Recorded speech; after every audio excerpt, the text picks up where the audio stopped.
Hi, welcome back. Now, we're gonna go ahead and take off from where we left off and render this game asset. Substance Painter is built with an Iray Render, so we're gonna go ahead and render this. And in order to do so, we're gonna go ahead and click the little camera option, and now you're rendering. So here, uh, you know, this might look nice back here with the whole background and everything, but you never want to put something like that on your portfolio. So what I suggest is clicking on this little checker box here, this little icon for clear color. This looks more professional.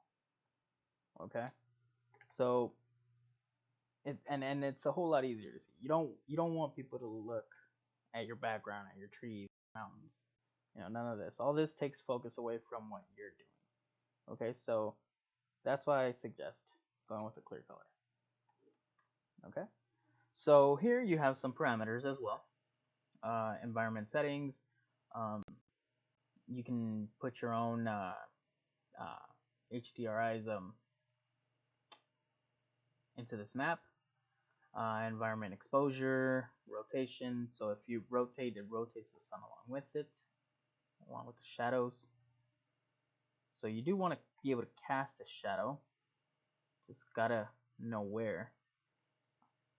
So in this case, I'll probably set it right here.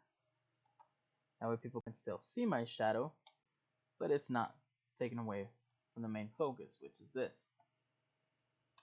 Environment exposure, we're set to 0, maybe at a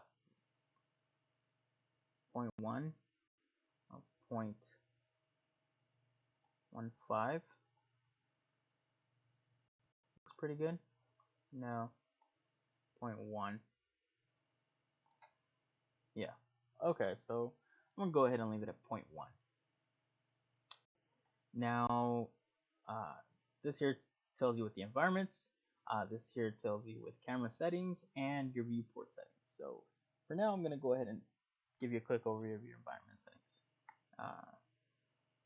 You have a sphere with ground, radius, texture scale, pretty much a lot of parameters here that have to do with your environment settings. Okay, so I really don't mess with anything here unless I'm dealing with other type of textures. Let's see, ratio, focal length. I'm good here. I'm sure you know about focal length.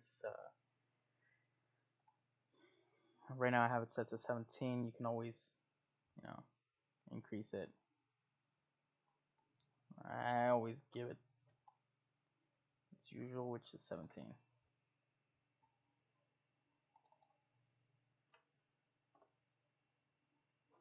Okay, focal distance. No. Aperture, activate post effects. We don't have none of those. Same thing here. Camera frame, mesh wireframe. We really don't need any of these right now. This is pretty much what you're going based off of. The only thing that I do suggest you might change is your sampling. So, for example, here you're dealing with PBR, emissive. We don't have none. Refraction, IR, scattering. Maybe lift it up to a 2. Absorption.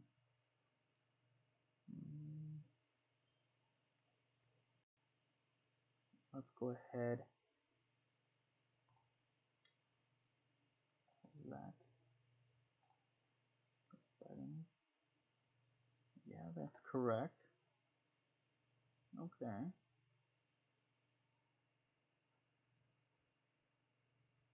And again, it gives you your texture sets, your render settings, and your log. In your render settings, I highly suggest pausing it while you're doing some changes, and then, for example, minimum samples, maybe skip to 15. Max time, I'll put it to 90. All right, 94, close enough. Or just click at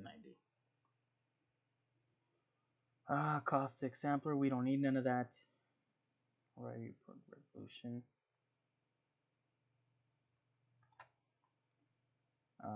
1920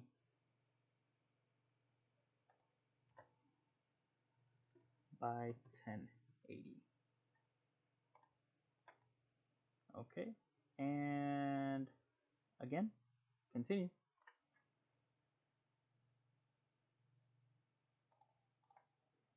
Once you move it, it'll say rendering, and your time starts. So remember, you put max time 90 seconds.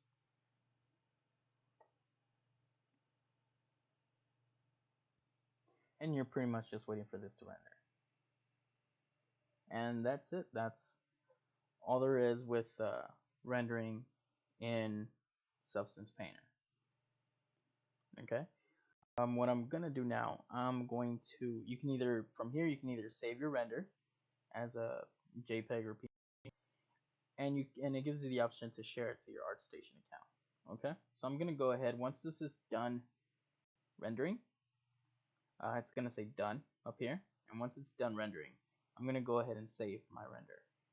Okay, and with that, I'm gonna put an end to this video, and I'll continue showing you how to export your textures from Substance Painter in the next video. Okay.